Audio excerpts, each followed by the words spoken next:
Operation Barbarossa के पैमाने की वास्तविक समझ बहुत कठिन है, जो एडोल्फ हिटलर का स्टालिन के सोवियत संघ का आक्रमण था।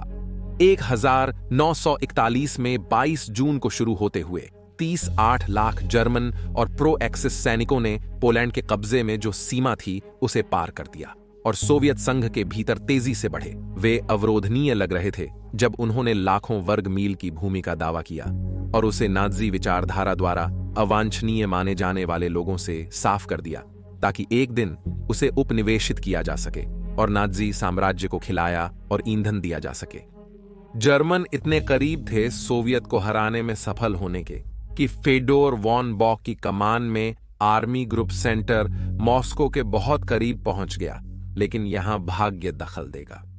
जर्मनों ने अपने अभियान के आयामों का सही अनुमान नहीं लगाया था और आपूर्ति समस्याएं उनकी प्रगति में बाधा बनकर उन्हें धीमा कर देती। इसने सोवियत को अपनी प्रतिरोध का आयोजन और प्रगति की अधिक बाधाओं की अनुमति दी, लेकिन जो अंततः मॉस्को को बचा ले गया वह था क्रूर रूसी सर्दी का आगमन, जिसने युद्ध को कई महीनों के लिए स्थगित कर दिया। 1942 के वसंत के साथ पूर्वी युद्ध फिर शुरू होने के लिए तैयार था। तेल की कमी के कारण जर्मन उच्च कमांड ने हमले की योजना बनाई, जिससे उनकी ईंधन की कमी दूर होती और साथ ही सोवियत को अपने ईंधन स्टॉक से वंचित करती। इस योजना में वोल्गा नदी के किनारे पर स्थित एक शहर शामिल था, जिसे पहले वोल्गोग्राड कहते थे, किंतु अब इसे सोवियत नेता के नाम से सम्मानित किया गया था। इस शहर का नाम स्टालिनग्राड था, जो दो शक्तिशाली बलों के संघर्ष और समर्पण करने से इनकार का प्रतीक बन गया था। यह स्टालिनग्राड की कहानी है। दुनिया के युद्धों में आपका स्वागत है।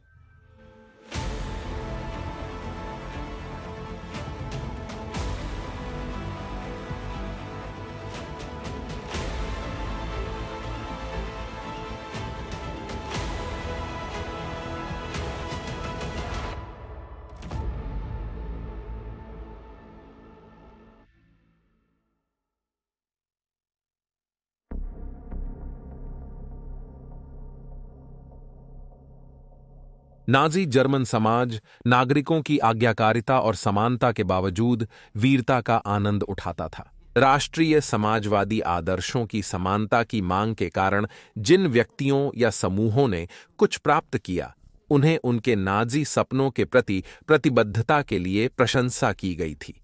यहां तक कि उनके साथी उनकी तरह बनने की कोशिश करने लगे थे। लेकिन इन नायकों का सामना यह था कि उन्हें निरंतर अपनी स्थिति के लायक रहने का साबित करना पड़ता था, जिसका मतलब वेहरमाच्ट में दुश्मन से उत्साहपूर्वक भिड़ना था।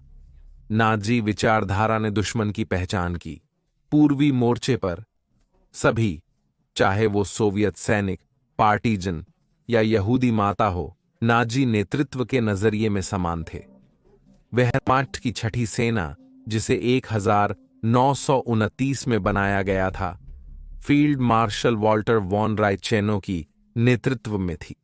2,80,000 सैनिकों के साथ इसने फ्रांस, बेल्जियम और अन्य देशों के खिलाफ भयानक प्रतिष्ठा बनाई। इसने दक्षिणी सेना समूह के नेतृत्व में भी हमले किए और साहस के लिए सबसे अधिक सम्मानित सेना बनी। इसकी सफलता ने उसकी निर्दयी भूमिका को छिपा दिया, जिसमें इसने नाजी विचारधारा के दुश्मनों को समाप्त करने में सहयोग किया। छठी सेना के सदस्य अक्सर अनगिनत हत्याओं में भाग लेते थे, चाहे वो राइचेनो के आदेश पर हो या युद्ध कर्तव्यों के ब्रेक पर। हिटलर ने वादा किया था कि कोई जर्मन सैनिक बोल्शेविकों के खिलाफ अपनी क्रूरता के लिए छठी सेना को फ्यूरर द्वारा मारने की अनुमति मिली थी।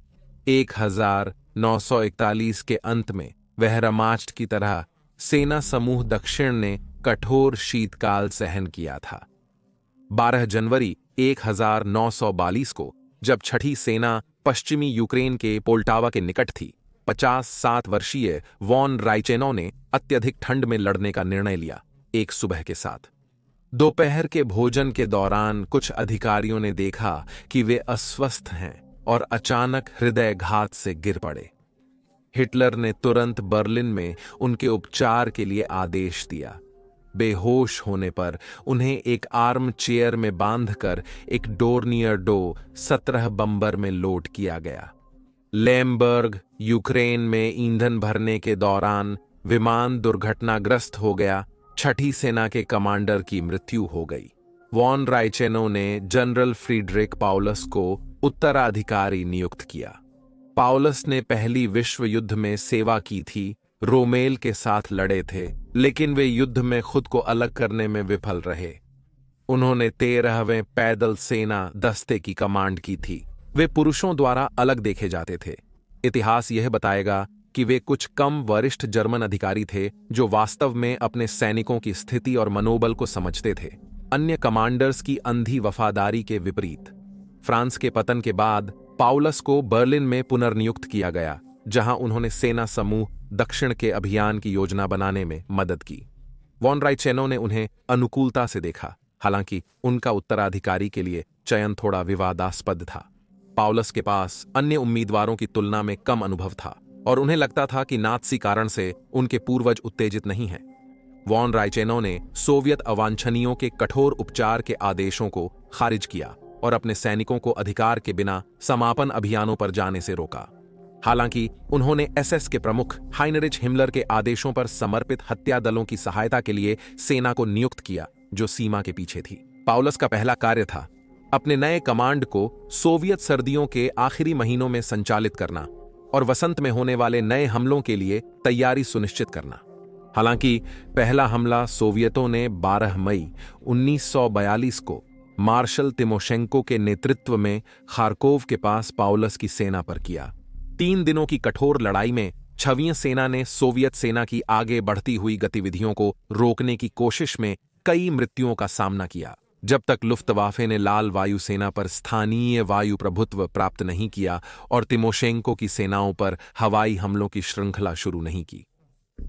मई की 17 तारीख को 1वीं पैंजर सेना ने सोवियत बलों के दक्षिण से प्रतिहमला की, जिसके 2 दिन बाद पॉलस की 6वीं सेना ने उत्तर से प्रतिहमला की। जैसे ही 2 शक्तिशाली जर्मन बल जुड़े, सोवियत एक क्लासिक पिंसर चाल में फंस गए, जिसमें उनके 2 लाख से अधिक सैनिक घेर लिए गए। पूरे अभियान के दौरान सोवियत ने 2,70,000 से अधिक घायल, बंदी बनाए गए या लापता होने वाले क्षतिपूर्तियां सहन की, जबकि वेहरमाख्ट की संख्या 30,000 से कम थी। सोवियत हमले का सामना करने के बाद पाउलस ने 6वें सेना के साथ जर्मन सेना के आगामी हमले के लिए तैयारी की।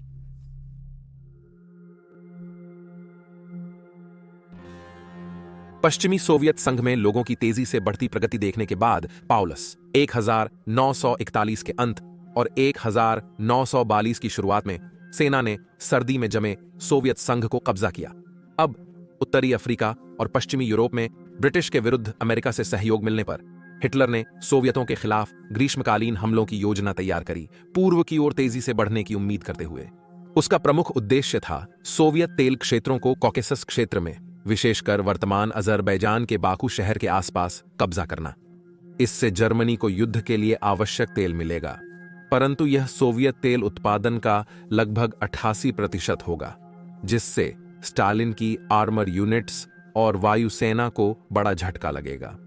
हिटलर ने हमले को फॉल ब्लाउ यानी केस ब्लू नाम दिया, जो आर्मी ग्रुप साउथ का लक्ष्य था, जिसकी कमांड फेडोर वॉन बॉक कर रहे थे। उन्हें मॉस्को को कब्जा करने की असफलता के बाद हिटलर को साबित करने का एक नया मौका मिला था। यह युद्ध का अंत नहीं, बल्कि उसका अंत था। तेल क्षेत्रों को नियंत्रित करना नहीं, बल्कि उनमें से तेल पंप करने की भी आवश्यकता थी। रोमानिया में विशेषज्ञ तेल ब्रिगेड का निर्माण हुआ, जिनका उद्देश्य सोवियत मिट्टी से निकाले गए तेल के परिवहन के लिए पाइपलाइन निर्माण और सोवियत प्रशासन के नियंत्रण से बाहर होने पर तेल क्षेत्रों की देखभाल करना था। लेकिन केस ब्लू सिर्फ तेल से चिंतित नहीं था। यूरोप में साम्राज्यवादी वृद्धि और सहयोगी वायु हमलों के प्रभाव के कारण खाद्य संकट से नाजी जर्मनी को आने वाले वर्षों में प्रभावित होने की उम्मीद थी।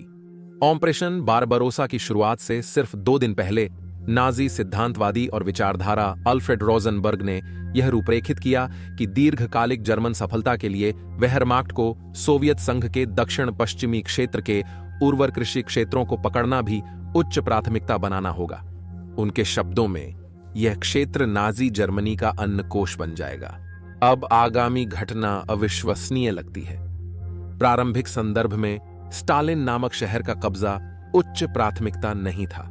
इसका उद्देश्य युद्ध सामग्री निर्माण की क्षमता को क्षति पहुंचाना, सोवियत बलों के तेल क्षेत्रों में आगे बढ़ने से विरोध करना और उत्तर और दक्षिण के सोवियत बलों के बीच महत्वपूर्ण रेल और नदी परिवहन कड़ियां बाधित करना था।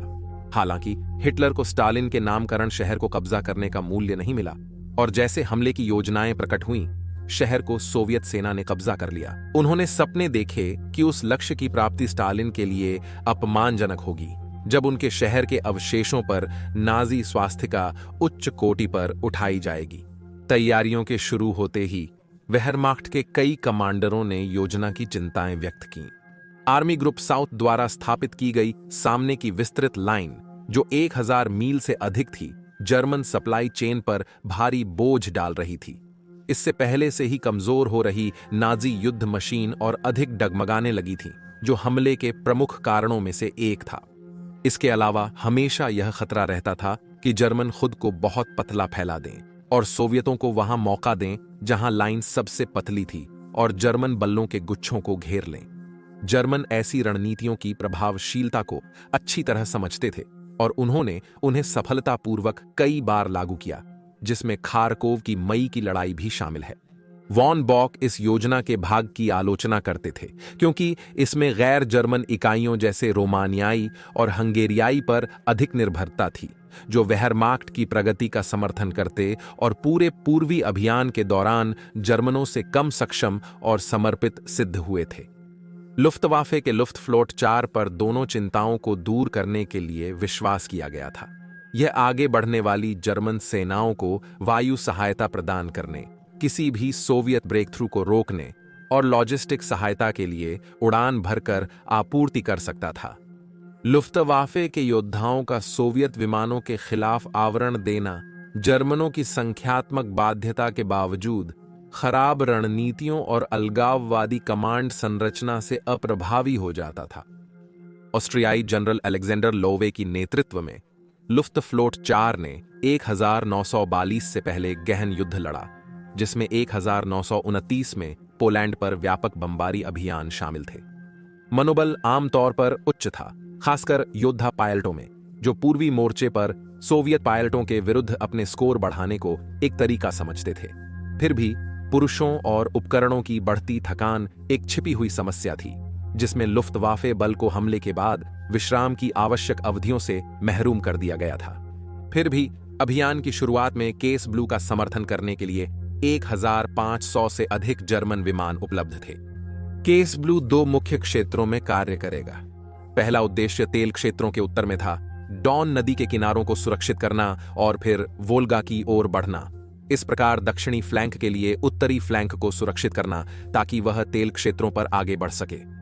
पॉलस की छठी सेना को स्टालिनग्राद पर उत्तरी फ्लैंक के हिस्से के रूप में आगे बढ़ाने का कार्य सौंपा गया। उद्देश्य था सोवियतों को दक्षिणी परिवहन सुविधाओं से वंचित करना। हमले के नजदीक आते ही 40वें पांजर कॉर्प्स के कमांडर जर्मन जनरल जॉर्ज स्टूमर ने हिटलर के स्थायी आदेशों की उपेक्षा करके जानबूझकर अपने अधीनस्थों को हमले की योजना वितरित की। हिटलर ने योजना की गोपनीयता की अनदेखी की, जिसे उन्होंने कई डिवीजन स्तरीय कमांडरों से भी छिपाया, क्योंकि जर्मन सैन्य परंपरा ने युद्ध की स्थिति में श्रृंखला की बाधा के लिए योजनाओं को साझा करने की सलाह दी। जर्मन अधिकारी की सोवियत रेखाओं पार मरने के बाद सोवियतों ने योजना को पुनः प्राप्त कर भेज दिया। जर्मन सेना ने मृत शरीर से योजनाओं को लिया। हमले के आसन्न होने पर सोवियतों को हिटलर की पूरी योजना मिल गई, जिसमें जर्मन और एक्सिस इकाइयों की वोल्गा और कॉकेसस में तैनाती विवरण शामिल थे। यह स्वाभाविक रूप से जर्मन नेतृत्व में अलार्म बजाने लगा। स्टूमर को बर्लिन में वापस बुलाया गया, जहां एक क्रोधित हिटलर ने उसे युद्ध योजनाओं के आदेशों की अनदेखी के लिए कोर्ट मार्शल करने का आदेश दिया। जब हरमन गोरिंग सहित कई प्रमुख नाजी उसके पक्ष में बोले, उसे केवल कैद से बचाया गया। उसकी भाग्य था कि वह अंतिम दिनों में डूम्ड अफ्रीका कॉर्प्स के कमांडर के रूप में रोम मेल की जगह ले। 2-4 अक्टूबर 1942 को ब्रिटिश सैनिकों ने मिस्र में जर्मन रेखाओं के पास एक जर्मन कार पर गोलीबारी की। यह स्टूमर का शरीर था जिसे उसके ड्राइवर ने, जब वह जल्दी से वापसी कर रहा था, तो ब्रिटिश ने पीछे छोड़ दिया। स्टूमर ने केस ब्लू के साथ जारी रखा। वह सवाल जिसे योजना के बारे में जानने वाले लोगों ने पूछा था, यह था कि सोवियत जर्मनों के लक्ष्य का सामना कैसे करेंगे। लेकिन उन्हें खुद को परेशान करने की जरूरत नहीं थी। अपने उच्च स्तरीय परनोइया के चलते स्टालिन ने पकड़ी गई योजनाओं को जर्मन छल ही माना। उनकी समझ में ये सोवियतों को सौंपी गई थीं। उन्हें विश्वास था कि उनका उद्देश्य मास्को की सुरक्षा बलों को हटाने और यह सुनिश्चित करने का था सोवियत संघ विजयी होगा। विश्वास था कि वह सिर्फ सहायक खिलाड़ी था लक्ष्य के लिए। वास्तव में हिटलर ने मास्को के खिलाफ लड़ने वाली सेनाओं को रुकने का आदेश दिया, जबकि कॉकेसस क्षेत्र को कब्जा करने के लिए प्रतिबद्ध बलों को दक्षिण में तैनात किया गया था।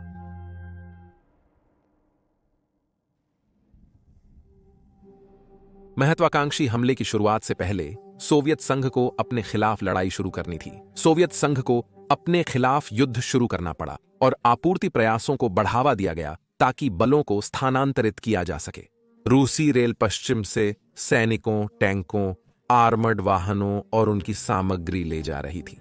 लेकिन फिर भी हमले शुरू होने के बाद पुनः आपूर्ति की समस्या ने जर्मन कमांडर्स को खाया, जो फिर भी निर्णय लिए कि वे एक बार फिर हिटलर में अपना विश्वास रखें। फ्यूरर ने अब तक उन्हें नाकाम नहीं किया था। 2-8 जून 1921 को युद्ध शुरू हुआ, जब कुशल जनरल हरमन होथ की कमांड के तहत 4वां पैंजर सेना ने अपने लक्ष्य की ओर आरोप शुरू किया। घनिष्ठ वायु सहायता के साथ होथ की 4वीं पैंजर सेना ने तेजी से पूर्व की ओर बढ़ाई, जहां सोवियत, जो जर्मनों से घेरे जाने से बचने के लिए सीख चुके थे, सुव्यवस्थित पीछे हट रहे थे और एक रक्षात्मक रेखा बनाने की कोशिश कर रहे थे। हालांकि लोर के विमान ने सोवियत गठन के माध्यम से एक वेज चलाने में लगातार सफलता प्राप्त की थी। अंततः स्थिति इतनी बिगड़ गई कि सोवियतों को अपने मुख्यालय को कास्टोग्ने में स्थानांतरित करना पड़ा, जर्मन वायु और युद्धपोत इकाइयों से बचने के लिए जो पूर्व की ओर जा रहे थे। 30 जून को स्टालिन ने महसूस किया कि स्थिति ने लाल सेना के युद्धपोत दल के प्रमुख यारेन फेदोरेंको को क्षेत्र में 1000 से अधिक टैंकों की कमान संभालने की अनुमति दी, जो हल्के T-60 से लेकर भारी KV श्रृंखला तक थे, ताकि होथ की सेनाओं का सामना कर सकें। हालांकि कागजी फायदे होने के बावजूद सोवियत टैंक इकाइयां जर्मन पैंजर्स और टाइगर्स की व्यवस्थित प्रगति से निपटने में समर्थ नहीं थीं। 7 जुलाई को जर्मन सेनाओं ने वोरोनिच के महत्वपूर्ण क्षेत्रों, खासकर नदी पार करने वाले पुलों का कब्जा किया। सोवियतों ने जल्दबाजी में प्रतिहार की कोशिश की, जो आपदा में समाप्त हो गई। सोवियत का वोरोनेज और कुर्स्क के बीच पश्चिमी हमला जर्मन तोपखाने और वायु सहायता से रोक दिया गया। लेकिन सोवियत अभी भी बाकी थे और उन्होंने शहर में और अधिक लोगों को डाला। इस दौरान होथ ने खुद को अपने टैंक सहायक पैदल सेना की प्रतीक्षा में पाया, जो 48 घंटे देरी से आ रही थी। शहर की लड़ाई तेज संघर्ष में बदल गई जब इमारतों को मलबे में बदल दिया गया, जिसने सोवियत के लिए स्नाइपर और मशीन गन घोंसले के लिए आदर्श स्थल प्रदान किया। इसने जर्मनों को फ्लेम थ्रोवर्स और उच्च विस्फोटक शैलों का व्यापक रूप से उपयोग करने के लिए प्रेरित किया। अब पैदल सेना लड़ाई को संभाल रही थी। होथ की पैंजर सेना अब दक्षिण पूर्व की ओर स्टालिनग्राद की ओर मुड़कर पोल्स की 6वीं सेना का समर्थन करने के लिए शहर की ओर बढ़ रही थी। हालांकि इस बिंदु पर जर्मनी की प्रगति धीमी होनी शुरू हो गई, क्योंकि 2 मुख्य कारक खेल में आएंगे जो उनकी प्रगति को रोकेंगे। नीला ने, जैसा कि डर गया था, शुरू कर दिया। जर्मन सप्लाई चेन जर्मन प्रगति के साथ कदम मिलाने में असमर्थ था, विशेषतः जब सोवियत बल व्यापक रूप से हट रहे थे और उनका संगठन टूट चुका था। जर्मन बलों ने पाया कि वे कुछ क्षेत्रों में अनुसूची से 10 दिन आगे थे। इसके परिणाम स्वरूप उनकी आपूर्तियां, खासकर ईंधन, अक्सर पीछे रह जाती थीं। उन्हें कई बार अपनी स्थितियों को बनाए रखने के लिए मजबूर किया गया। जंकर्स जू-50 2-3 विमानों को अपनी स्थिति बनाए रखने के लिए मजबूर किया गया। परिवहन का उपयोग प्रक्रिया को तेज करने के लिए किया गया, लेकिन जर्मनों को इसके लिए उत्तरण स्थल खोजने या निर्माण करने की आवश्यकता थी। इस अवधि में उभरी दूसरी समस्या वॉन बॉक और उनके कमांडरों के बीच हिटलर और बर्लिन में जर्मन उच्च कमांड के साथ बढ़ती हुई नाराजगी थी। परंपरागत रूप से जर्मन और प्रशियन कमांडर्स को उद्देश्य उसे प्राप्त करने की रूपरेखा और आवश्यक सामग्री दी जाती थी। इसने उन्हें निर्माण करने और जर्मन की आजादी का पता लगाने के लिए बहुत दबाव दिया और वास्तव में यह रोमेल जैसे जनरलों को युद्ध के प्रारंभिक अभियानों में अपनी क्षमता दिखाने की अनुमति दी थी। अब हालांकि हिटलर स्वयं हमले की योजना बना रहे थे, वे कभी भी एक जनरल नहीं थे। इस प्रकार वॉन बॉक ने खुद को एक पूर्व कॉर्पोरल के साथ मुठभेड़ में पाया, अगले कदम के बारे में सोचते हुए। हिटलर को केस ब्लू के दूसरे चरण में बढ़ना था, जिसमें एक वाम पैंजर सेना दक्षिण से आगे बढ़कर होथ की सेना के साथ मिल रही थी। वॉन बॉक सहमत नहीं थे, क्योंकि उन्हें पता था कि लाल सेना ने क्षेत्र से अधिकांश वापसी कर ली थी, इसलिए हिटलर के सपने में दिख रहे सोवियत घायल नहीं होंगे। उन्हें पता था कि सोवियत वोरोनेज फ्रंट्स नए स्थानों पर पुनर्गठन कर रहे हैं और स्टालिनग्राद आगे बढ़ने से पहले उन्हें इन्हें कुचलना चाहिए, लेकिन इससे देरी होगी, जिससे हिटलर खुश नहीं थे। हिटलर को चिंता हो रही थी कि वॉन बॉक अभी भी वोरोनेज में लड़ रहे थे। हिटलर अपनी सेना की उच्च कमान में विश्वास खो रहे थे, यद्यपि उनका मुख्य ध्यान अन्य मामलों पर था।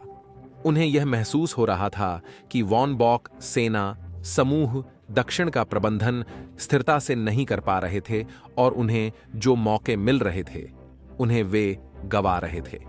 यह कमजोरी युद्ध के नतीजे पर भारी पड़ सकती थी।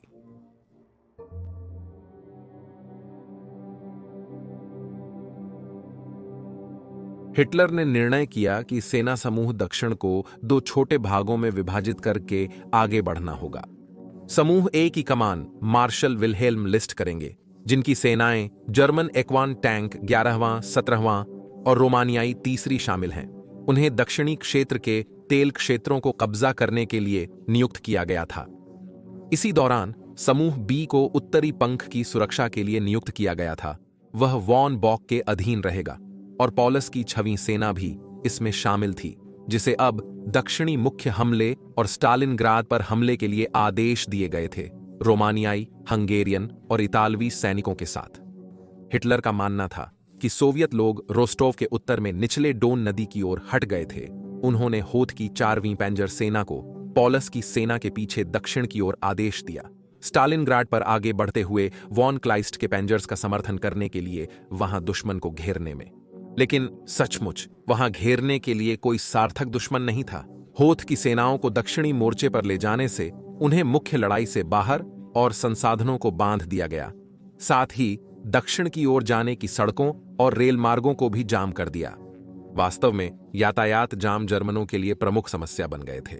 उन्होंने एक खुदाई हुए दुश्मन से लड़ाई की उम्मीद की थी, लेकिन उनकी आगे बढ़ने की गति ने जर्मन सेनाओं को क्षेत्रीय सड़कों पर एक दूसरे की गतिविधियों में फंसा दिया। साथ ही हिटलर ने स्थिति का लाभ उठाया और वे अलग करना चाहते थे।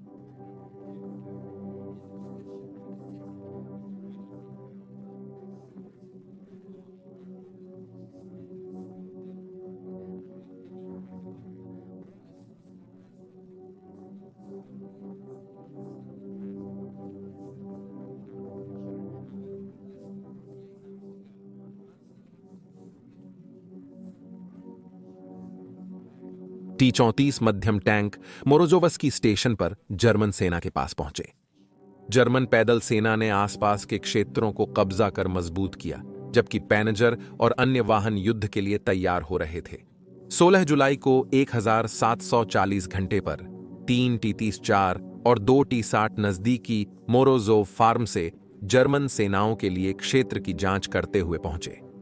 जर्मनों ने उन पर तेजी से हमला किया, लेकिन सोवियत T-34 की ढलान वाली कवच को भेदने में उनकी एंटी टैंक गन कमजोर पड़ी, जिससे उन्हें नुकसान हुआ। एक T-34 का गियर बॉक्स टूट गया था, जिसे सोवियत लाइनों में वापस ले जाना पड़ा। यह मानते हुए कि यह छोटी पहचान इकाई क्षेत्र में एकमात्र कवच थी, जर्मनों ने 4 टैंक और समर्थन वाले एंटी टैंक गन भेजे। हालांकि उन्होंने क्षेत्र में 2 एंटी टैंक गन पाए। जर्मनों ने 4 टैंक और सपोर्ट सोवियत कंपनियों को अपने सामने ले गए। उन्होंने एक T-34 को नष्ट और 2 को अक्षम किया। लेकिन सोवियतों ने 2 जर्मन टैंकों को नष्ट, एक को अक्षम और कई एंटी टैंक गन को नष्ट किया। पहले 17 जुलाई को शुरू होने वाले पाउलस ने स्टालिनग्राद के लिए अपना प्रयास किया, जिसमें अन्य इकाइयों के साथ साथ 24वें पेंजर डिवीजन और उनके विभिन्न पेंजर प्रकारों का चयन शामिल था, जिसने उनकी सेना की ताकत को 4 लाख पुरुषों के करीब ले गया।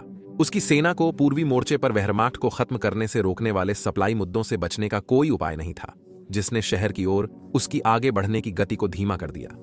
वॉन क्लाइस्ट जैसे जनरलों ने सोचा कि होथ के पैंजर्स को सीधे स्टालिनग्राद में पाउलस के साथ जाने के लिए क्यों नहीं कहा गया, जब वे वास्तव में रास्ते पार कर रहे थे। लेकिन फ्यूरर को प्रश्न नहीं किया जा सकता था।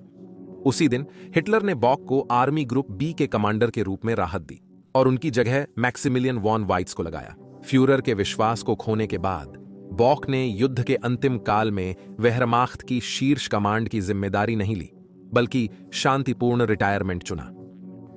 मानते हुए कि शहर अब जर्मन लक्ष्य है, सोवियत मार्शल तिमोशेंको ने निर्देश संख्या पर हस्ताक्षर किए 23, जिसमें उन्होंने सीधे तौर पर यह रूपरेखित किया कि आने वाले युद्ध में सोवियतों का कार्य स्टालिनग्राद सामने को हर हाल में बनाए रखना था। हालांकि जर्मनों के हमले को रोकने में तिमोशेंको की असमर्थता के बाद स्टालिन ने 21 जुलाई को उसे वीएन गोर्दोव से बदल दिया। इस दौरान पॉलस की सेना सोवियत 67वें सेना के साथ भारी लड़ाई में जुटी थी और सोवियतों की शक्तिशाली प्रतिक्रिया ने उसके दाएं पंख को नष्ट करने की कगार पर ला दिया था। हवाई आवरण के बिना सोवियत टैंकों को पॉलस के चारों ओर घूमने की कोशिश करते समय बार बार बम से नष्ट किया गया, लेकिन सोवियत केवल दृढ़ता से ही इसे कर पाए। सोवियत टैंकों ने 19 जुलाई को दृढ़ता और संख्याओं के द्वारा पॉलस सेना को पिंसर चाल में फंसाया। इस प्रकार सोवियतों ने 6वें सेना को बचाव में डालने में सफलता पाई, पॉलस को उसके लक्ष्य के पश्चिम में ले जाते हुए, हालांकि अस्थायी रूप से, और इसे स्टालिनग्राद की ओर मार्च करने के लिए कठिन लड़ाई के दिनों की जरूरत पड़ेगी, जो अगस्त के अंत में शहर के आउटस्कर्ट्स पर पहुंचे। अब स्टालिन और सोवियत सेना जर्मन सेना के वास्तविक लक्ष्य और उनके नामांकित शहर पर नजर रख सकते थे। उन्हें यह दिखाई दे रहा था कि लाल सेना की वापसी से जर्मनों ने विशाल भूमि क्षेत्रों का समर्पण कर दिया था, जो कम लागत में दोनों पक्षों के लिए हो रहा था, और इसका मतलब था कि उनकी सेनाएं मातृभूमि के लिए अंत तक नहीं लड़ रही थीं। इस प्रकार उन्होंने 28 जुलाई 1942 को आदेश संख्या जारी की। 227 संगठित वापसी समाप्त करते हुए यह कहता था, हमारे देश के लोग जो लाल सेना के प्रति सभी प्यार और सम्मान के लिए हैं, उसमें निराशा महसूस करना शुरू कर रहे हैं। वे उसमें विश्वास खो रहे हैं और कई लोग लाल सेना को कोसते हैं क्योंकि वह हमारे लोगों को जर्मन दमनकारियों के जुए में दे देती है, जबकि सेना पूर्व की ओर भाग जाती है। कुछ लोग खुद को यह कहकर सांत्वना देते हैं कि हम हमेशा पीछे हट सकते हैं क्योंकि हमारे पास अधिकतर प्रदेश, जमीन और श्रमिक बल है और हमेशा हमारे पास लाल सेना के लिए भूमि होगी। वे अपने अनुचित व्यवहार को बहाना बनाने के लिए झूठ बोलते हैं, जो केवल हमारे दुश्मनों की सहायता करती है।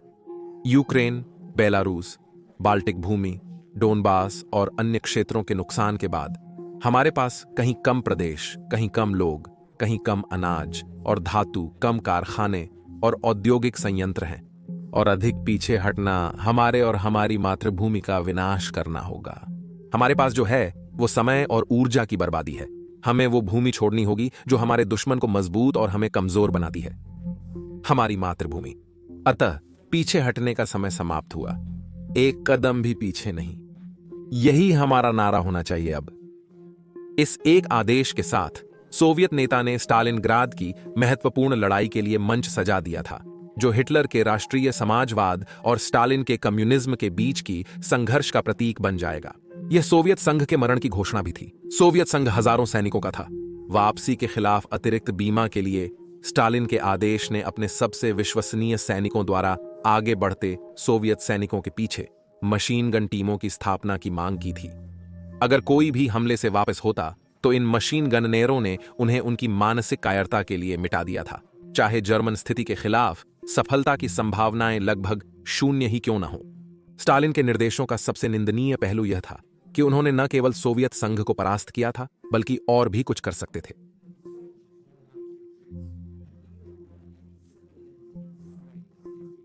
सोवियत संघ को नष्ट करने के लिए यह तकनीकी रूप से उपयोगी हो सकता है।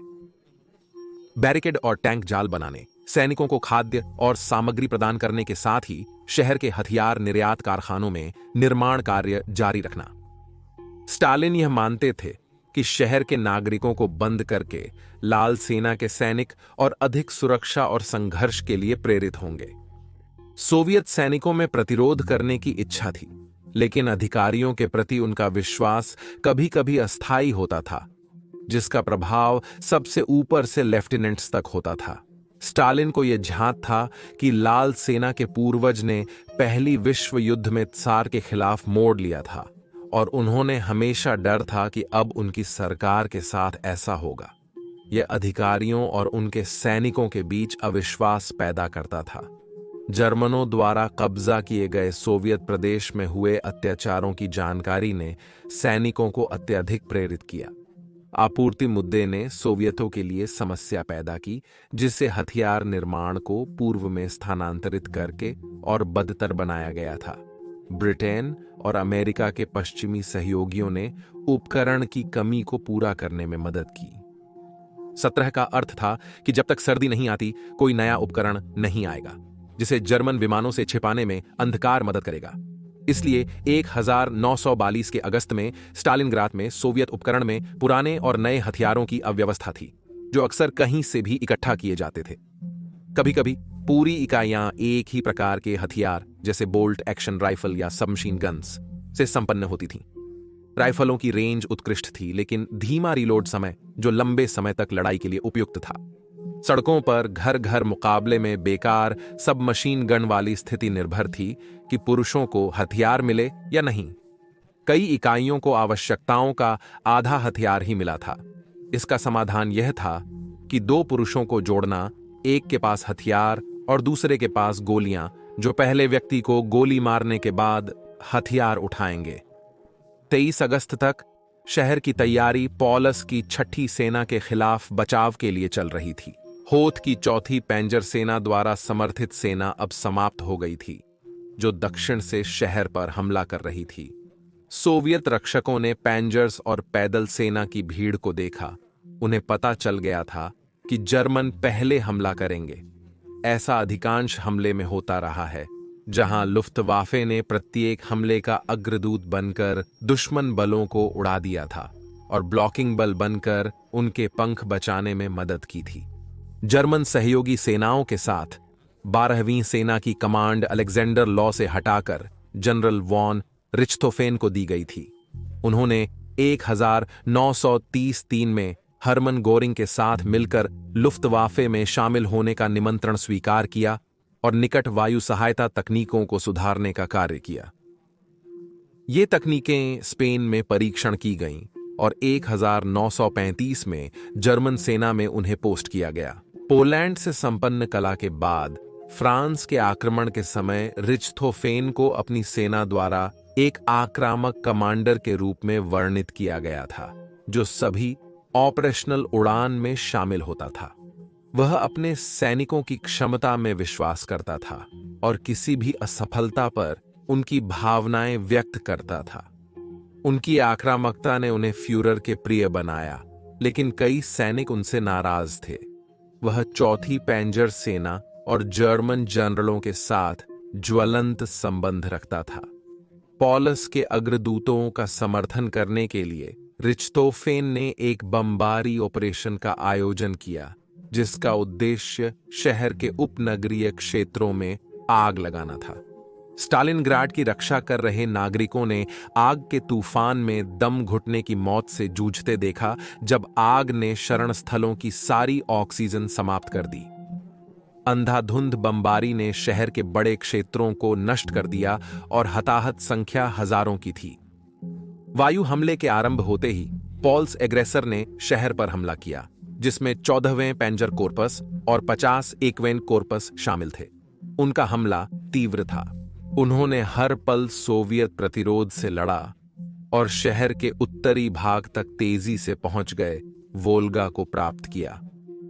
यह विजयी हमला था, लेकिन अगले ही दिन 67वें और पहली गार्ड्स सेनाएं ने उनके और पॉलस बलों के बीच को ब्लॉक कर दिया और विनाश की धमकी दी। फिर भी सोवियत बल हमले से बच गए। पॉलस ने फंसे हुए जर्मनों की राहत के लिए ऑपरेशन की योजना बनाई, लेकिन सोवियत सैनिकों ने पीछे हटने से इनकार किया, जिससे प्रगति धीमी हो गई। वहीं लुफ्टलॉट ने शहर पर 4 बार बमबारी की, उम्मीद करते हुए कि वे सोवियत रक्षा को तोड़ देंगे और जर्मन अग्रदूत को सोवियत सैनिकों से दूर रखेंगे। सोवियत बल पीछे हट रहे थे और उन्हें पहुंचने में कई दिन लगेंगे। सोवियत बलों ने पुनर्गठन आरंभ कर दिया था और लफ्टवाफे को घेरे गए बलों के लिए सप्लाई ड्रॉप करने को मजबूर किया गया था ताकि वे युद्ध जारी रख सकें। 25 अगस्त को वॉन रिच्टहोफेन ने कम संख्या में सोवियत विमानों के कारण शहर पर बमबारी के लिए अपने लोगों के साथ जुड़ने का निर्णय लिया। उन्होंने अपने व्यक्तिगत विमान से शहर के विनाश का दृश्य देखा और उसे आनंदित किया, जैसा कि उन्होंने वार्सो के साथ किया था, बिना सोवियत नागरिकों की चिंता किए। सोवियत बल पहले से मौजूद थे। शहर से सोवियत बलों को भी हटना पड़ा। हमले के बाद पॉलस ने 48वें पेंजर कोर को फिर शहर में घुसने और जर्मनों की सप्लाई को पुनः स्थापित करने का आदेश दिया। वे बम से उड़ने और जलते शहर की सड़कों को पार करते हैं, जर्मनों तक पहुंचते हैं और सप्लाई जमा करते हैं। लेकिन सोवियत हमलों को रोकने में पैदल सैनिकों की कमी के कारण वापस हट जाते हैं और सोवियत बलों को शहर से हटना पड़ता है। दक्षिण शहर में होथ की 4थी पेंजर सेना वोल्गा की ओर उत्तर में बढ़ी, जिसकी सुरक्षा सोवियत की 51वीं और 57वीं सेनाओं ने की। प्रारंभिक लाभों के बावजूद सोवियतों ने उनके आगमन को रोका और उन्हें पीछे हटने के लिए मजबूर किया। शायद अपनी सफलता के कारण या सोवियत सेना की खतरनाक स्थिति को देखते हुए सोवियतों ने कुछ इकाइयों को वापस ले लिया और अपने बलों को पीछे हटाया। शहर के दक्षिणी किनारे से उत्तर की ओर पॉलस को घेरे हुए लोगों की सहायता से रोकने की कोशिश। होथ ने अवसर पकड़ा, हमला किया और लड़ाई में जख्मी सोवियतों को वापस धकेला। लुफ्टलोटे 4 की सप्ताह भर की कठिनाई और वायु बमबारी के बाद पॉलस सेनाएं 14वें पेंजर और 51वें कोर के साथ जुड़ गईं, जिससे उन्हें विनाश से बचाया गया। उस समय किसी को भी नहीं पता था कि यह शहर के अंदर पहला अपशकुनी दौर था। जर्मनों ने सोवियतों को पीछे धकेलकर कुछ हवाई अड्डों को कब्जा किया, जो उनकी पुनः आपूर्ति में सहायता करते थे। महत्वपूर्ण हवाई अड्डा पितोमनिक को जर्मनों ने 3 सितंबर को कब्जा किया। यह शहर के केंद्र से 15 किलोमीटर पश्चिम में स्थित है और इसमें बड़े विमानों के लिए आवश्यक सुविधाएं हैं, जैसे कि एक लंबी रनवे और फोकर वुल्फ FW-200 जैसे विमान। सोवियतों ने उन्हें आगे बढ़ने से रोकने की कोशिश की। स्टालिन ने जर्मन प्रगति को रोकने के लिए वोल्गा की पूर्वी ओर से बार्जों में पुनर्वास का आदेश दिया, पर लुफ्टवाफे की हवाई वर्चस्व के कारण नदी रक्त से लाल हो गई। सोवियत सेनाओं को जैसे ही स्टालिनग्राद पहुंचते, उन्हें तुरंत जर्मनों के खिलाफ हमलों में लगा दिया जाता था, जिसमें उन्हें सिर्फ एक बंदूक और कुछ गोलियां मिलती थीं। इस चरण में सोवियतों को आगे बढ़ने में सक्षम थे। एक सोवियत सैनिक की औसत आयु शहर में घंटों में मापी गई थी। 2-4 घंटे से अधिक होना असाधारण था। लेकिन लड़ाई में शामिल होने के बाद सोवियत सैनिकों ने खंडहरों में छुपने और जर्मन सैनिकों को हमले करने की स्थितियां पाईं। इससे उन्हें अप्रत्याशित लाभ मिला, क्योंकि यह जर्मन अधिकारियों की उम्मीदों को चुनौती देने में सहायता करता था कि वे सोवियत सप्लाई लाइंस को रोकेंगे। जर्मन इकाई की कार्यक्षमता। जर्मन आर्मर का लाभ नकारा गया क्योंकि मलबे और सोवियत बैरिकेड्स ने सड़कों को अवरुद्ध कर दिया, जिससे स्टालिनग्राद की लड़ाई पैदल सैनिकों की बन गई। हालांकि जर्मन अभी भी वोल्गा की ओर आगे बढ़ रहे थे। 14 सितंबर को वोल्गा पर जर्मनों का अंतिम हमला शुरू हुआ और अगले दिन जर्मन सैनिकों ने शहर के विशाल अनाज एलिवेटर को पार किया। यह प्रभावशाली 90 मीटर लंबी और 35 मीटर ऊंची संरचना मात्र 2 साल पुरानी थी, जिसे 1940 में पूरा किया गया और जिसके स्टाफ ने शहर की रक्षा में भाग लिया था, उसे छोड़ दिया था। जर्मन सैनिकों के क्षेत्र में प्रवेश के साथ सोवियत लेफ्टिनेंट पोलियाकोव ने निर्णय लिया कि यह उनके सैनिकों की स्थिति को मजबूत करेगा और उन्होंने अपने 27 सैनिकों को राइफल, मशीन गन, मोर्टार के साथ हथियार बंद करके कब्जा करवाया। दोपहर में जर्मनों ने जब समझा कि पोलियाकोव क्या कर रहे थे, तो उन्होंने पैदल सैनिकों और कुछ पैंजर्स से हमला किया, परंतु सोवियत सैनिकों ने उन्हें सफलतापूर्वक वापस खड़ेद दिया। अचंभित करने वाली बात है, जर्मनों को अगले दिन या बाद में उन्हें दबाने में विफलता हुई। जर्मन सैनिक विल्हेल्म हॉफमन ने अपनी असमर्थता को हटाने का निराशाजनक अनुभव बताया। अपने जर्नल में लिखते हुए उन्होंने टिप्पणी की, लिफ्ट में मनुष्य नहीं बल्कि शैतान है, जिन्हें कोई शोले या गोलियां नष्ट नहीं कर सकती। अंत में स्टूका डाइव बॉम्बर्स को लिफ्ट को नष्ट करने के लिए बुलाया गया, लेकिन यह भी विफल रहा, जिससे जर्मनों को स्थल को घेरने और समय के साथ रक्षकों को कमजोर करने की कोशिश करनी पड़ी। ऊपर से बम गिरने और मोर्टार और तोपची की ओर फायर करने के साथ पोलियाकोव ने समझा कि वे बाहर नहीं रख सकते।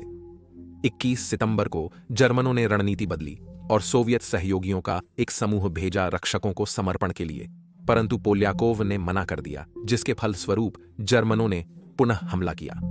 उस दिन अकेले सोवियत गैरिसन ने 30 जर्मनों को मारा और 72 को घायल किया।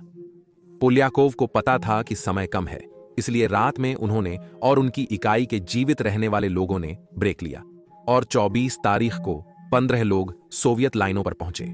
सोवियत प्रचार में उजड़े हुए अनाज एलिवेटर की छवि सोवियत के दृढ़ता और संकल्प का प्रतीक बन गई, जो जर्मन आक्रमणकारियों को रोकने में थी। जर्मन कमांडर मैदान में या बर्लिन में थे। स्टालिनग्राद की लड़ाई की कठोरता और नवीन सोवियत की उपेक्षा से वे डरे हुए थे। ब्लिट्जक्रिग की तकनीकों पर विश्वास करने वाले जर्मन जो स्टालिनग्राद में लड़ रहे थे, तकनीकों के मामले में समय में वापस जाते हुए खुद को पाए, क्योंकि वे बेयोनेट और ग्रेनेड की साधारण लड़ाई में उलझे हुए थे। दोनों पक्षों को बहुत नुकसान हुआ, सोवियत संघ को अधिक, पर उनके पास उच्च कोटि की गोलियां और ग्रेनेड नहीं थे।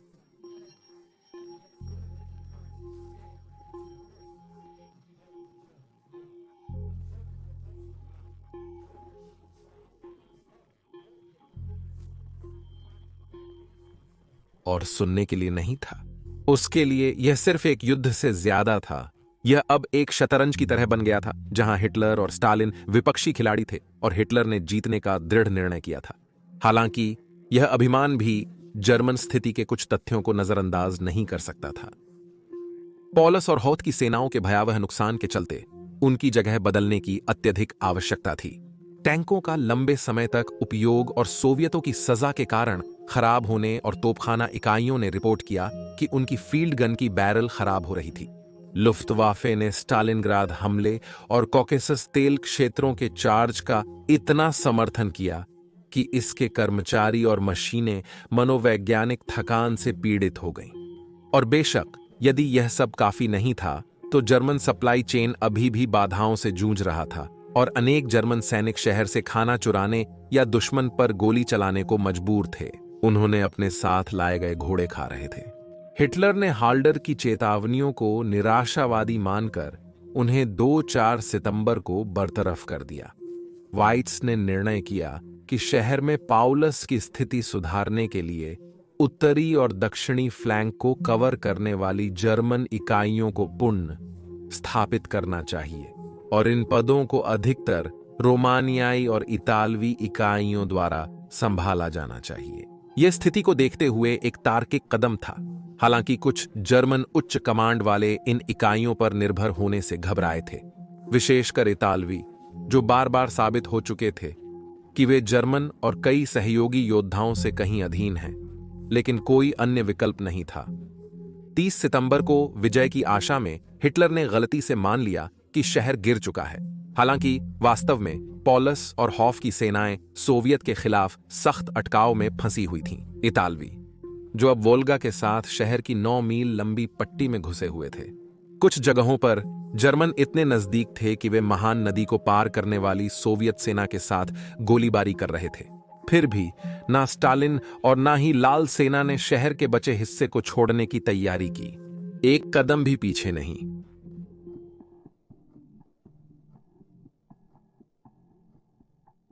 दूसरी जगह हिटलर की सेनाएं समान घटनाओं का सामना कर रही थीं। कॉकेसस के तेल क्षेत्रों के लिए युद्ध ने जर्मनी की तेल आपूर्ति समस्या को हल करने में फल नहीं दिया था।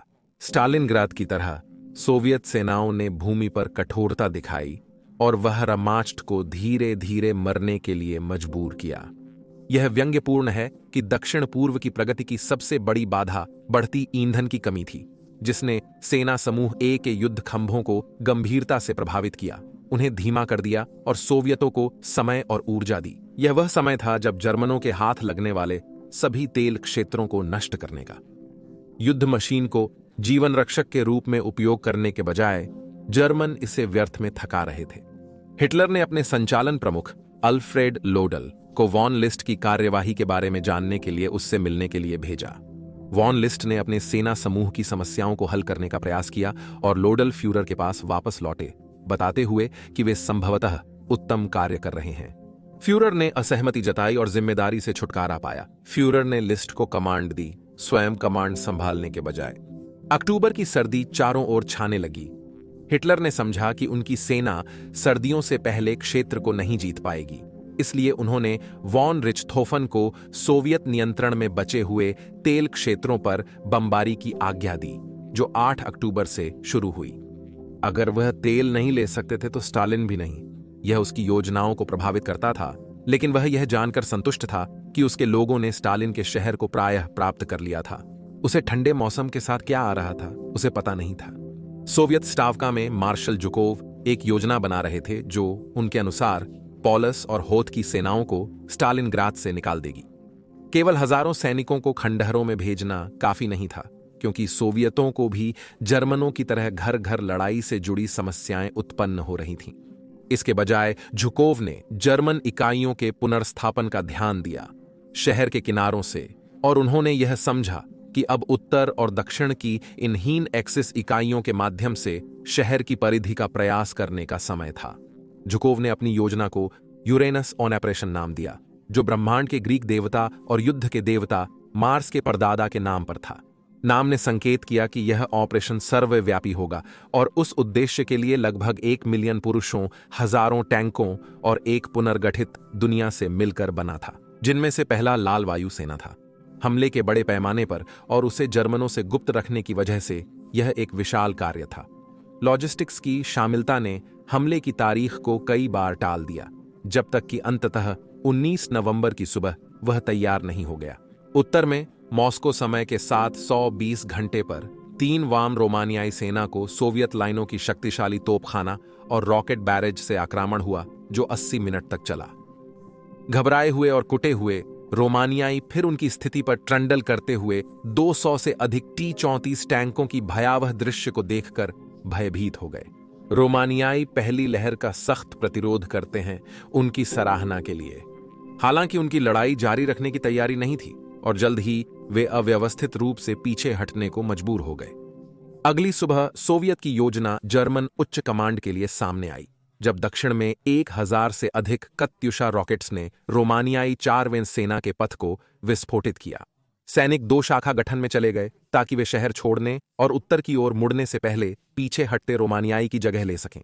दोनों मोर्चों पर रोमानियाई लाइनों का पूरी तरह से ध्वस्त हो जाने के साथ और जर्मन युद्ध इकाइयों को या तो युद्ध में लगे हुए या शहर में अक्षम हो जाने के साथ 2-3 नवंबर को दोनों रूसी बलों ने कलाशी नगर के पास मिल गए।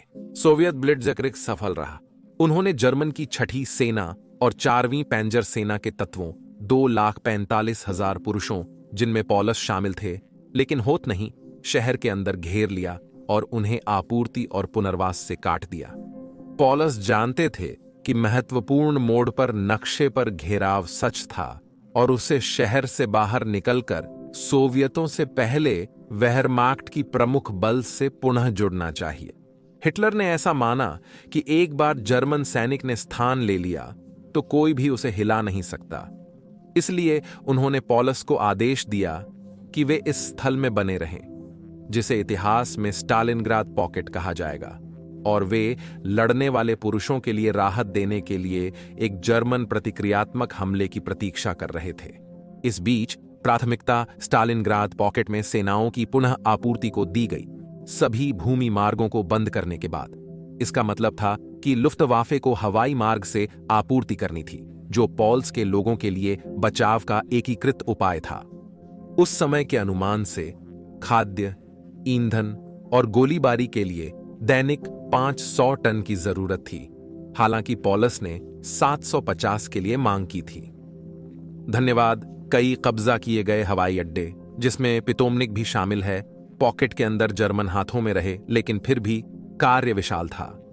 लुफ्तवाफे में प्रमुख परिवहन प्रकार जंकर्स जू 50-5 था, एक मजबूत, कठोर और विश्वसनीय कामगार जो आने वाले महीनों में अपनी महत्ता साबित करेगा। पॉकेट में सबसे कठोर स्थितियों से संचालन करता है। लुफ्तवाफे विश्लेषकों ने उनकी कैरियिंग क्षमता, स्टालिनग्राद तक और वापस यात्रा के समय और अनुमानित मरम्मत और रखरखाव की जरूरत को ध्यान में रखते हुए अनुमान लगाया कि उन्हें कम से कम 10,500 उदाहरणों की जरूरत होगी, जो आपूर्ति की मांग को पूरा करेगी। केवल 4,845 ही कभी निर्मित हुए थे। लुफ्तवाफे के प्रमुख हरमन गोरिंग को थके हारे और युद्ध थके बॉम्बर इकाइयों को पुनरापूर्ति प्रयास में लगाने के लिए अन्य विकल्प नहीं थे। इसका मतलब था कि उन्हें हमलावरी ऑपरेशन से और तेल क्षेत्रों के खिलाफ नहीं करने दिया जाएगा, परंतु उन्हें अपनी महत्वपूर्ण निकट वायु सहायता भूमिका से भी दूर कर दिया गया। फिर भी बॉम्बर होते हुए भी उनका आकार भारी माल उठाने के लिए डिजाइन नहीं किया गया था और वे कुछ विशाल उपकरणों को उठाने में असमर्थ थे। फिर भी समस्याओं के बावजूद गोरिंग ने हिटलर को विश्वास दिलाया कि लुफ्तवाफे, पॉलस और उनके लोग लड़ाई जारी रख सकते हैं। उन्होंने उन मौकों का उल्लेख किया जहां उनके लोगों ने घेरे हुए जर्मन यूनिटों की पुनरापूर्ति में कामयाबी हासिल की थी। हालांकि ऐसा काम पहले कभी इस स्तर पर नहीं हुआ था, और जब हवाई लिफ्ट अच्छी तरह से शुरू हो चुकी थी, तब गोरिंग के स्टाफ अधिकारी हांस जेरशनेक ने एक गलती की, जिससे बॉम्बर का भार बहुत अधिक हो गया था। इस प्रकार गोरिंग की आधारहीन आशावादिता, गलती के पता चलने के बावजूद उन्होंने और फ्यूरर ने आगे बढ़ने का निर्णय लिया, लुफ्तवाफे के पुरुषों की चमत्कारी क्षमता की आशा में। अंततः गोरिंग द्वारा पूरी तरह सम्मानित होने वाला एक कारक अभी भी ऑपरेशन के खिलाफ काम कर रहा था। अब तक उनके लोगों ने लाल वायुसेना के खिलाफ पूर्ण वायु शासन का आनंद लिया था, और जबकि उनके फाइटर पायलट अभी भी स्थिति संभाल रहे थे, सोवियत के विमानों की संख्या अब बढ़ रही थी, जो प्रभाव डाल रही थी। एक जर्मन एस शायद एक लड़ाई में 5 सोवियत विमानों को मार सकता था, लेकिन 20 के खिलाफ था तो यह महत्वहीन था। अल्पसंख्यक में होने पर भी जर्मन पायलटों ने खुद को और उनके विमानों को नष्ट करने की सीमा तक पहुंचा दिया। वे दिन भर उड़ते और केवल हथियार और ईंधन की पुनः आपूर्ति के लिए उतरते थे। कुछ जर्मन पायलट विशेष रूप से स्टालिनग्राद में सैनिकों की सुरक्षा हेतु लाल वायुसेना से प्रेरित थे। फाइटर पायलट कुर्ट एबनर स्टालिनग्राद पर विशेषता से उड़ते थे जब उनका छोटा भाई शहर में सेना के साथ युद्ध कर रहा था। उन्होंने युद्ध में 30 सोवियत विमानों को गिराकर अपनी और सहयोगियों की मौत से बचने के लिए सोवियतों से लड़ा, लेकिन इसका परिणाम निरर्थक रहा और उनके भाई कभी नष्ट शहर से बाहर नहीं निकले। हवाई उठान शुरू हुआ और परिणाम उसकी आवश्यकता से कम रहे थे। मात्र 200 टन सामान पोटोमनिक और पॉकेट के अन्य कच्चे हवाई जहाजों में पहुंच रहा था। हवाई उठान के समर्थन में अधिक बमबारी विमान सेवा में दबाए गए। कुछ ने जर्मन लाइनों पर सामग्री ड्रॉप करने की कोशिश की। हालांकि विनाश में कभी कभी जर्मन लाइनों को सोवियतों से अलग करना मुश्किल होता था। 7 दिसंबर को हवाई उठान अपनी शीर्ष सीमा तक पहुंचेगा। उस दिन लुफ्तवाफे को अपनी उम्मीद से अधिकतम सामग्री मिली, जिसे वह कभी प्राप्त कर सकता था। आंकड़ा मात्र 363 टन था। 2 दिन बाद 9 दिसंबर को लाल वायुसेना ने हमला बोल दिया और जर्मन बेस तात्सिंस्काया पर नष्ट करने वाला हमला किया, जहां से स्टालिनग्राद जेब में सामग्री की बड़ी मात्रा उड़ाई जा रही थी। सोवियत विमानों ने 4 जर्मन परिवहन 75 टन ईंधन और 6000 गोलियों का नष्ट कर दिया, जो घेरे गए 6वें सेना के लिए निर्धारित थी। हिटलर के आंतरिक वृत्त के माध्यम से लोगों ने प्रस्तुत किए गए सत्य को देखा। लुफ्तवाफे पॉलस और उनके लोगों को जीवित रखने के लिए जरूरी सामग्री लाने की अपेक्षा नहीं कर सकता था, क्योंकि जर्मन फाइटर पायलटों ने हवाई कब्जा खो दिया था। इसके अलावा अब सर्दी पूरी तरह से चल रही थी। वोल्गा भी कुछ जगहों पर जम गया था, जिससे सोवियत अपने लोगों के लिए शहर में सामग्री के ट्रक चला सकते थे। अब उन्हें यह जानना बाकी था क्या हिटलर इसे उसी तरह समझेंगे और पॉलस को असंभव स्थिति से बाहर निकलने की अनुमति देंगे?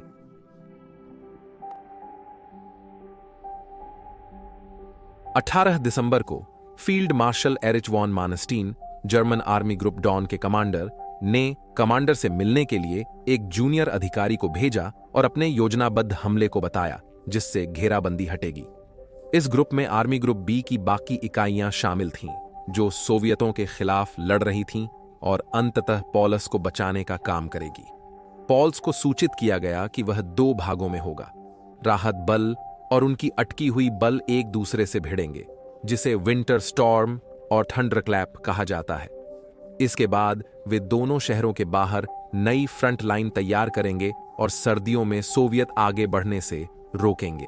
मीटिंग होने से पहले ही विंटर स्टॉर्म शुरू हो चुका था और 12 दिसंबर को जर्मन बलों ने सोवियतों पर हमला किया था। मानक भारी तोपखाने के हमले के बावजूद जर्मन बल सोवियत लाइनों को छेदने में सफल थे, परंतु 24 घंटों के अंदर सोवियतों ने उनकी आगे बढ़ने की गति को धीमा कर दिया। जर्मनों के पास सोवियत रक्षकों को पूरी तरह से हराने के लिए जरूरी सैनिकों की कमी थी। मानस्टीन ने अतिरिक्त बल का उपयोग करने की योजना बनाई थी, लेकिन इन इकाइयों को प्राप्त नहीं किया, क्योंकि इससे अन्य मोर्चों को सोवियत हमले के लिए संवेदनशील बनाना पड़ता। बैठक के उपरांत पॉलस ने ब्रेकआउट्स तैयार करना शुरू किया, उनके पास बची हुई सामग्री को संगठित करने में, परंतु वहां एक समस्या थी। मानस्टीन ने हिटलर के बिना कार्य किया और जब उन्हें थंडरक्लैप की जानकारी मिली तो वे चौंक गए कि इसे फील्ड मार्शल ने भी विचार किया। तो मानस्टीन की विनती के बावजूद हिटलर ने उसे वीटो किया। स्टालिनग्राद पॉकेट से जर्मन सेना के वापस जाने की अनुमति नहीं दी, बल्कि उम्मीद की मानस्टीन की राहत बल लड़ेगी। मानो यह मानस्टीन के लिए काफी नहीं था। विंटर स्टॉर्म शुरू होने के दिन सोवियतों ने खुद कॉकेसस क्षेत्र में लड़ रही जर्मन सेनाओं के खिलाफ एक हमला शुरू किया। फिर से जर्मनों के फ्लैंक्स की सुरक्षा करने वाली कमजोर प्रो एक्सिस सेनाओं पर हमला करने की सफल तकनीक का उपयोग करते हुए। रूसी लिटिल सैटर्न के बाद हमला सफलतापूर्वक इटालियन और हंगेरियन सेनाओं को पीछे हटाने और स्टालिनग्राद के उत्तरी क्षेत्र में उनके लिए गंभीर खतरा उत्पन्न करने में सक्षम हुआ। साथ ही जर्मन सेनाओं के लिए समाप्त होने वाली आपूर्तियों का उपयोग करता रहा। थंडरक्लैप रद्द होने और कुछ दिनों बाद ताजा सोवियत हमले की खबर से पॉल्स निराश हुए।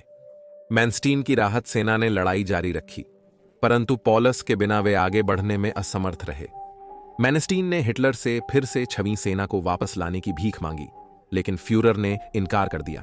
इसलिए उन्होंने पॉलस से फ्यूरर के निर्देशों की उपेक्षा करने और अपनी मर्जी से चलने की सलाह दी। पॉलस ने एक आज्ञाकारी जर्मन अधिकारी होने पर भी मना कर दिया। 23 दिसंबर तक मैनस्टीन ने जर्मन मुख्य रेखा के आगे राहत बल को बनाए रखने में असफलता झेली, जिसके कारण वे घेरे और नष्ट किए जा सकते थे। इसलिए 23 दिसंबर को उन्होंने जर्मन मुख्य रेखा के पीछे वापस जाने का आदेश दिया। अगली रात शहर के खंडहरों में एक नई ध्वनि गूंजी। गोलीबारी की शोर और तोपखाने और रॉकेट आग की बाहरी दहाड़ के खिलाफ लड़ती हुई। वह जर्मन कैरोल गाने की थी, लेकिन क्रिसमस ने राहत नहीं दी। अगले दिन सोवियतों ने टाटाजन्स्काजा हवाई अड्डे पर छापा मारकर जर्मनों के आपूर्ति कार्य को बाधित किया। इसने जर्मन विमानों को अधिक दूर और अधिक समय तक उड़ान भरने का दबाव डाला, जबकि कुल उड़ान संख्या कम हो गई। जर्मन डॉक्टर कुर्ट रूबर ने स्टालिनग्राद जेब में सेवा की और उस दुर्भाग्यपूर्ण रात का वर्णन किया जब पुरुष फंसे थे। मैंने क्रिसमस की शाम अन्य डॉक्टरों और रोगियों के साथ गुजारी। हमने अपने प्यारेदारों के लिए मग उठाया और पिया, लेकिन वाइन का स्वाद लेने से पहले हमें बाहर बम गिरने के कारण जमीन पर लेटना पड़ा। मैंने अपना डॉक्टर का बैग उठाया और विस्फोट स्थल की ओर, जहां मरे और घायल थे, दौड़ा। मेरा क्रिसमस सजावट वाला आश्रय अब एक ड्रेसिंग स्टेशन बन गया है। मैं एक मरने वाले व्यक्ति के सिर की चोट का उपचार नहीं कर सका। वह हमारे समारोह में था और केवल उसी क्षण काम करने के लिए जाना था, लेकिन पहले उसने कहा कि वह कैरोल को समाप्त करेगा। ओह तुम खुश। वह कुछ ही क्षणों में मर गया। हमारे क्रिसमस शरणालय में काम करना कठिन और दुखद था। देर हो गई है, फिर भी क्रिसमस की रात है और दुख बहुत है। जर्मनी के घर पर पादरी होने के कारण रूबर ने अपने रोगियों की आत्मिक और शारीरिक जरूरतों की पूरी करने की कोशिश की। एक कब्जे किए गए सोवियत मानचित्र पर मादोन्ना की तस्वीर बनाकर बंकर की दीवार पर लटकाने से यह जर्मन सैनिकों के लिए तीर्थ स्थल बन गया, जो मौसम के दौरान सद्भावना की तलाश में थे। फिर भी सुविधा एक तरीका थी। यह एक शब्द था जिसे फंसे हुए जर्मन बलों ने शायद ही उपयोग किया। दिसंबर के अंतिम दिनों में वे भूख के इतने अभ्यस्त हो गए थे कि उन्हें कभी कभी पेट में दर्द का एहसास नहीं होता था। ठंड उन्हें विचलित कर देती थी जब वे अपने साथियों के साथ रक्षात्मक स्थितियों में झुंड में बैठते, थोड़ी सी गर्माहट की खोज में। 1942 के दिसंबर में 1923 के जनवरी की ओर जा रहे, जेब में सप्लाई इतनी कम हो गई थी कि कुछ दिनों में पुरुषों को केवल 200 ग्राम रोटी मिली थी, जिससे वे एक अनंत सोवियत सेना के खिलाफ लड़ सकें। वे उन्हें शहर की गहराई में धकेल रहे थे। खाने पानी की जरूरत ने जर्मन सेनाओं को अत्याचारी तरीकों की ओर धकेल दिया। किसी नागरिक को जो छोटी राशि के साथ पकड़ा गया हो, वह संभवतः जर्मन राइफल के गलत सिरे पर हो सकता है, जबकि मरे हुए सोवियत सैनिकों का शरीर हमेशा न्यूनतम राशन के लिए लूटा जाता है। पानी, बर्फ और वोल्गा को स्वीकार करने पड़ेगा, लेकिन असली समस्या लाल सेना के स्नाइपरों की संख्या थी। मलबे में और महान नदी के किनारे पर छिपे हुए कई निर्जलीकरण जर्मन पानी इकट्ठा करने के असफल प्रयासों के बाद जीवन के बिना छोड़ दिए गए थे। जल्द ही कई जर्मनों ने समझा कि स्टालिनग्राद में वस्त्र बहुतायत में थे, जिन्हें वे पानी इकट्ठा करने के लिए उपयोग कर सकते थे। सोवियत बच्चों को, कुछ 5-6 साल के जर्मन सैनिकों ने शहर में घेर लिया था। उन्हें वादा किया गया था कि वोल्गा के पास पानी इकट्ठा करने पर उन्हें चॉकलेट मिलेगी। जर्मनों के पास स्वाभाविक रूप से सुविधाओं के लिए कुछ नहीं था, लेकिन वे बच्चे और वयस्कों पर भरोसा करते थे और उन्होंने कहा, जो कुछ भी किया अपने पुरस्कारों की उम्मीद में। जब सोवियत अधिकारियों ने हालात समझे तो उन्होंने अपने स्नाइपरों को इन बच्चों को सोवियत संघ के दुश्मन मानकर गोली मारने का निर्देश दिया। नए साल की शुरुआत में जर्मन हवाई उद्धार का पतन हुआ। स्टालिनग्राद की उड़ानों की बार बार भरने से लोगों और मशीनों पर भयानक प्रभाव पड़ा। या तो तनाव से टूट गए या बढ़ते प्रतिरोध से कमजोर हो गए। एक जू-52 परिवहन बोर्ड गनर ने दावा किया कि उन्होंने सोवियत लड़ाकुओं को रोकने के लिए गोलियां समाप्त होने पर अपने हमलावरों की ओर टॉयलेट पेपर सहित चीजें फेंकनी शुरू कर दी। सोवियत लड़ाकू वास्तव में हवाई उठान के सबसे बड़े खतरे नहीं थे। सर्दी का मौसम उड़ान भरने को अत्यंत खतरनाक बना देता था, जिसके कारण दिसंबर और जनवरी में कई दिनों तक जेबों में एयरफील्ड भारी बर्फ, मोटी बर्फ और घने कोहरे के कारण बंद कर दिए गए थे। उन्हें बार बार तोपखाने और रॉकेट हमलों से भारी मात्रा में गड्ढा बना दिया गया था और भारी बर्फ चारों ओर गिर रही थी। एयरफील्ड को खुला रखने वाले पुरुषों ने ज्यादातर गड्ढे छोड़ दिए, जो तेज बर्फबारी में तुरंत छिप जाते थे। इस प्रकार कई विमान गड्ढों में गिरकर अपने उतरने के गियर खो देते हैं और उनके कर्मियों को छावें सेना के साथ जेब में फंसा देते हैं। घायलों को ही वापसी यात्रा पर अपने आधारों पर जाने वाले विमानों में जगह दी गई थी। हालांकि पॉलस की सेना कमजोर हो रही थी, हिटलर ने जेबों में मेडिकल इकाइयों के साथ काम कर रही 7,000 जर्मन महिलाओं को वेहरमाख्त से बाहर जाने की अनुमति दी, जानते हुए कि सोवियत की पकड़ में पड़ने पर उन्हें भयानक परिस्थितियों का सामना करना पड़ेगा।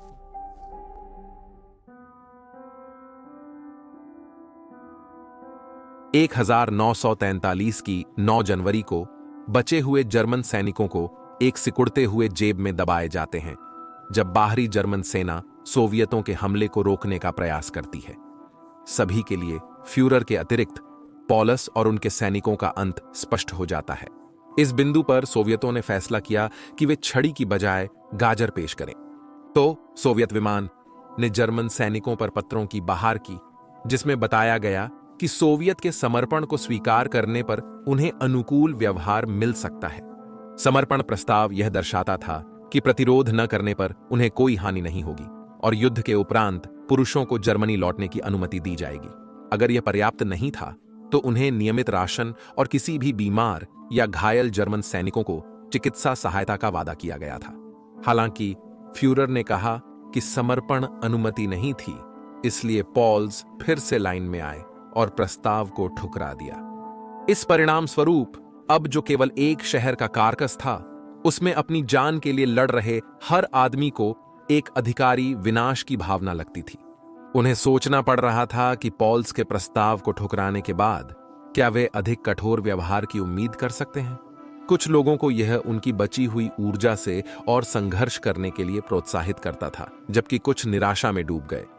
कभी कभी वेहरमाख्त की सख्त अनुशासन नीति की वजह से उपेक्षा, हिंसा और यहां तक कि हत्या और आत्महत्या की घटनाएं हो गईं। 16वें पेंजर डिवीजन के ट्रक ड्राइवर जोहान शाइन्स ने बताया कि युद्ध के बाद कैसे उनकी इकाई के पुरुषों ने एक दमनकारी अधिकारी को गोली मार दी, जो अपने कमांड के तहत के पुरुषों का शोषण करता था। 15 जनवरी को पॉलस को एक बड़ा झटका लगा जब सोवियतों ने न केवल उनके एयरफील्ड साल्जक को कब्जा किया, बल्कि महत्वपूर्ण एयरफील्ड पितोमनिक को भी, जिसने जर्मनों की अद्भुत क्षमता को दर्शाया। चेरोकोवो में सिर्फ 2 दिन में नया एयरफील्ड तैयार हो गया, परंतु यह लुफ्तवाफे के लिए उपयुक्त विकल्प नहीं था, क्योंकि उनके पास अब फंसे हुए जर्मनों की आवश्यकताओं को पूरा करने वाले विमान नहीं थे। उनकी संख्या पहले से ही हवाई उठाने की तनाव से कम हो गई थी। उत्तरजीवियों की हानियां बढ़ रही थीं। 20 जनवरी को केवल पॉकेट में उतरने की दुर्घटनाओं में 6 परिवहन नष्ट हुए। पाउलस ने समझ लिया था कि जल्द ही हवाई उठान असहनीय हो जाएगा और उन्होंने कहा, विमान नहीं उतरने का मतलब है सेना की मौत। वास्तव में बिल्कुल, जर्मन सेनाओं का काम पहले ही समाप्त हो चुका था। उन्हें क्रूर लड़ाई, कठोर ठंड और शहर के अंदर फैलने वाली उभरती बीमारियों द्वारा इतना कमजोर कर दिया गया था कि मूल बल के 2,65,000 सैनिकों से जनवरी के मध्य तक केवल 1 लाख से कम बचे थे। इस बिंदु पर भी ब्रेकआउट की कल्पनाएं शुद्ध काल्पनिक थीं। 1923 की 22 जनवरी को 1220 घंटे पर अंतिम जू 52 स्टालिनग्राद जेब में उतरा और अगले दिन पुनः प्रयोजित ही 111 द्वारा अंतिम उड़ानें की गईं। केवल गुमराह एयरफील्ड पॉलस के नियंत्रण में था, लेकिन यह अनुपयोगी बना दिया गया था। यह 25 जनवरी को गिर गया। लुफ्तवाफे ने सामग्री ड्रॉप करने का प्रयास जारी रखा, लेकिन वे ज्यादा अधिक मात्रा में चाहते थे। लगभग 2 और आधे महीने में एयरलिफ्ट ने रोजाना 500 टन सामग्री लाने की आवश्यकता को पूरा करते हुए 406 विमानों की कीमत पर 114.7 का औसत रखा, जो दुखद था। 226 जनवरी को एक सोवियत हमले से जर्मन जेब 2 भागों में कट गई, और फिर भी अब भी हिटलर यही मानते थे कि जेब में मौजूद जर्मन सैनिक एक चमत्कार कर सकते हैं। वह पूरी तरह से वास्तविकता से अलग हो गए थे। 30 जनवरी 1943 को पाउलस को चौंकाने वाली खबर मिली। हिटलर ने उन्हें फील्ड मार्शल बनाया और यह बताया कि कोई भी जर्मन फील्ड मार्शल कभी जीवित पकड़ा नहीं गया था। कुछ लोगों का मानना है कि हिटलर अभी भी यह सोच रहे थे कि पाउलस शहर को वे अभी भी अपने अधिकार में रख सकते हैं। पाउलस को ही नहीं, हिटलर ने अन्य लोगों को भी पदोन्नति और पदक दिए थे, ताकि बीमार और घायलों के बिना राशन की स्थिति में लड़ाई जारी रखने वाले पुरुषों का मनोबल बढ़े।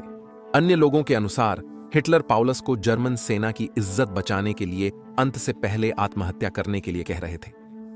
पाउलस ने यह समझा और अपने स्टाफ से कहा कि उन्होंने इस बोहेमियन कॉर्पोरल के लिए खुद को गोली मारने का इरादा नहीं बनाया। अब तक कुछ जर्मन अधिकारी यह पागलपन रोकने के लिए खुद को जिम्मेदार मान रहे थे, जैसे कि एक जनरल ने अपने सैनिकों से सभी गोलियां खर्च करने का आदेश दिया, जिससे आगे का कोई भी प्रतिरोध असंभव हो गया और उन्हें समर्पण करने पर मजबूर किया गया। 31 जनवरी को दोपहर में पाउलस को अपने स्थान से हटाया और बंदी बना दिया गया। फील्ड मार्शल ने स्टाफ का समर्पण किया, लेकिन सैनिकों को अपनी भाग्य तय करने की अनुमति दी। 2 फरवरी 1923 को संगठित समूहों ने अंततः हार स्वीकार की, जिससे स्टालिनग्राद युद्ध समाप्त हुआ।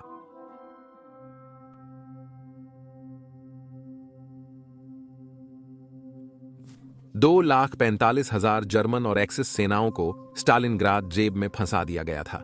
केवल 89,000 ही सोवियत कैद में जाने के लिए बाहर निकलेंगे, जहां उन्हें इतनी कठोर शोषण का सामना करना पड़ा कि केवल लगभग 6,000 ही युद्ध से बच पाएंगे। कुछ लोग महीनों बाद तक स्टालिनग्राद के खंडहरों में छिपे रहे, जिनमें स्वयंसेवी रूप से स्टालिन के खिलाफ जर्मनों के साथ लड़ने वाले कई सोवियत कैदियों भी शामिल थे। इन सैनिकों के पास कोई भविष्य नहीं था, इसलिए उनमें से कुछ ही सोवियत के सफाई कार्यक्रम में जीवित पाए गए। स्रोतों के आंकड़ों में कुछ अंतर हो सकता है, परंतु युद्ध में शहर के करीब 2 मिलियन लोगों के घायल होने ने इसे इतिहास की सबसे खूनी लड़ाइयों में से एक बना दिया। 1953 तक सोवियतों ने पोलस को रखा और उसे पश्चिम जर्मनी में वापस भेजा, जो सोवियत संघ का कम्युनिस्ट सहयोगी बन गया था। दोनों पक्षों के लिए शहर की लड़ाई क्षेत्रीय से ज्यादा बढ़ गई थी। यह पूर्व में युद्ध को संक्षेपित करने के लिए आ गया था, एक युद्ध जहां ना किसी पक्ष ने कोई सुविधा दी और युद्ध के वास्तविक भयानक रूप उनके कई कई रूपों में साकार हुए। जर्मनी के लिए यह हिटलर की 1000 वर्षीय साम्राज्य के अंत की शुरुआत का संकेत था, क्योंकि अब स्टालिन की सेना के लिए पूर्वी यूरोप में लाल रंग भरने का रास्ता खुल गया था और सिर्फ 2 वर्षों में स्वास्टिका की बजाय स्टालिन के शहर के खंडहरों पर उड़ रहे थे। हथौड़ा और दराती बर्लिन के जले हुए खंडहरों पर फड़फड़ा रही थी।